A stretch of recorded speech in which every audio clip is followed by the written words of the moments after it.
रुको मेरे भक्त, अगर ये कथा होलिका दहन से पहले आपके सामने आई है तो समझ लो ये कोई संयोग नहीं बल्कि एक दिव्य संकेत है। आज जो आप सुनने जा रहे हैं वो केवल एक कहानी नहीं बल्कि विश्वास, भक्ति और श्याम बाबा की अनंत कृपा का प्रमाण है।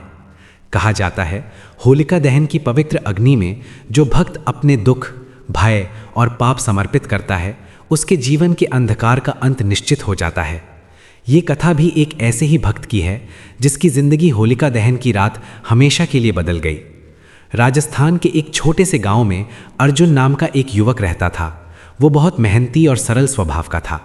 उसके माता पिता बचपन में ही गुजर चुके थे और वो अपनी पत्नी और छोटे बच्चे के साथ साधारण जीवन जी रहा था। कुछ साल पहले तक उसका जीवन खुशियों से भरा हुआ था। खेतों में अच्छी फसल होती थी, घर में सुख शांति थी और गांव में उसका सम्मान था। लेकिन समय हमेशा एक जैसा नहीं रहता। धीरे धीरे उसके जीवन में परेशानियां बढ़ने लगीं। लगातार खेती में नुकसान, घर में बीमारी, व्यापार में घाटा, कर्ज का बढ़ता बोझ, परिवार में तनाव। अर्जुन हर दिन संघर्ष करता, लेकिन समस्याएं कम होने की बजाय बढ़ती ही जा रही थीं। एक दिन निराश होकर उसने आकाश की ओर देखकर कहा, हे प्रभु, अगर आप हो तो मेरी मदद क्यों नहीं करते। उसका विश्वास धीरे धीरे कमज़ोर होने लगा था।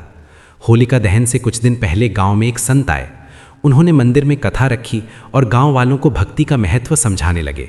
उन्होंने कहा, होलिका दहन केवल लकड़ी जलाने की परंपरा नहीं है, ये हमारे भीतर की नकारात्मकता, दुख और अहंकार को जलाने का पर्व है। फिर संत ने कहा, जो भक्त सच्चे मन से श्याम बाबा को पुकारता है उसकी हर बाधा दूर हो जाती है। श्याम बाबा स्वयं भगवान के महान भक्त और दानी हैं। संत ने बताया कि श्याम बाबा वही हैं जिन्हें बर्बरीक के नाम से जाना जाता है, जो अपने भक्तों की सच्चे मन से सहायता करते हैं। अर्जुन दूर खड़ा ये सब सुन रहा था। उसके मन में आशा की एक छोटी सी किरण जगी। उस रात अर्जुन मंदिर गया। पहली बार उसने सच्चे मन से प्रार्थना की, हे श्याम बाबा, यदि आप सच में अपने भक्तों की पुकार सुनते हैं तो मेरे जीवन से ये दुख दूर कर दीजिए। मैं थक चुका हूँ। आंखों में आंसू लिए वो वहीं बैठा रहा। प्रार्थना करते करते उसे नींद आ गई। अर्जुन ने स्वप्न में देखा, चारों ओर तेज प्रकाश फैल गया है। मंदिर की घंटियां बज रही हैं। फूलों की सुगंध वातावरण में फैल रही है। उस प्रकाश के बीच एक दिव्य स्वर गूंजा, डर मत भक्त, मैं तेरे साथ हूं। अर्जुन ने देखा एक दिव्य स्वरूप उसके सामने खड़ा है, तेजस्वी, करुणामय और शांत। दिव्य स्वर बोला, तेरे दुख तेरी परीक्षा है। होलिका दहन की रात अपने सभी कष्ट अग्नि को समर्पित कर देना। विश्वास रख, सब ठीक होगा। अर्जुन ने हाथ जोड़कर कहा, प्रभु मुझे शक्ति दीजिए। स्वप्न समाप्त हो गया, लेकिन उसके मन में अद्भुत शांति थी। अगले दिन पूरे गांव में उत्सव का माहौल था। होलिका दहन की तैयारियां शुरू हो चुकी थीं।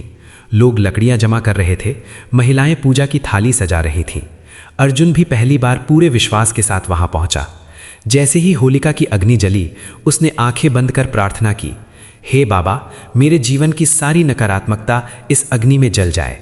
उसने अग्नि की 7 परिक्रमा की और अपने दुखों को अग्नि को समर्पित कर दिया। होलिका दहन के कुछ दिनों बाद अर्जुन के जीवन में बदलाव आने लगा। खेतों में समृद्धि।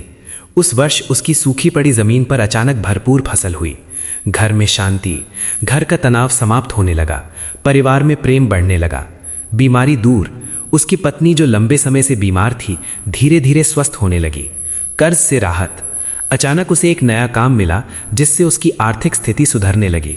अर्जुन समझ गया, ये सब श्याम बाबा की कृपा है। अर्जुन रोज मंदिर जाने लगा। वो हर किसी को कहता, जब हम सच्चे मन से पुकारते हैं भगवान हमारी सुनते हैं। धीरे धीरे गांव के अन्य लोग भी भक्ति के मार्ग पर चलने लगे। कुछ समय बाद गांव में भयंकर सूखा पड़ा। पानी खत्म होने लगा। लोग भयभीत हो गए। गांव वालों ने अर्जुन से कहा, तुम्हारे भगवान ने तुम्हारी मदद की, अब गांव को बचाओ। अर्जुन ने सभी को एकत्र किया और कहा, हम सब मिलकर प्रार्थना करेंगे। पूरे गांव ने भजन किया, दीप जलाए और श्रद्धा से प्रार्थना की। कुछ ही दिनों में घनघोर वर्षा हुई। गांव में फिर से जीवन लौट आया। अब अर्जुन की प्रसिद्धि बढ़ने लगी। लोग उसे संत मानने लगे। धीरे धीरे उसके मन में अहंकार आने लगा। उसी रात उसे फिर स्वप्न आया। भक्ति में अहंकार नहीं, समर्पण होना चाहिए।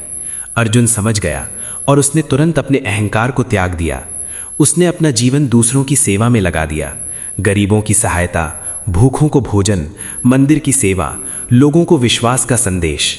गांव में प्रेम और सहयोग बढ़ने लगा। अगले वर्ष होलिका दहन की रात पूरा गांव एकत्र हुआ। अग्नि की लपटों से दिव्य प्रकाश निकला और सभी ने अद्भुत शांति का अनुभव किया। गांव वालों को विश्वास हो गया कि श्याम बाबा स्वयं उन्हें आशीर्वाद दे रहे हैं। उस दिन से गांव में परंपरा बन गई, होलिका दहन से पहले श्याम बाबा की कथा अवश्य सुनाई जाएगी। यदि होलिका दहन से पहले ये कथा आपके सामने आई है तो समझ लीजिए श्याम बाबा आपको बुला रहे हैं। सच्चे मन से उनका स्मरण करें, अपने दुख अग्नि को समर्पित करें, आपके जीवन की बाधाएं अवश्य दूर होंगी। जय श्री श्याम।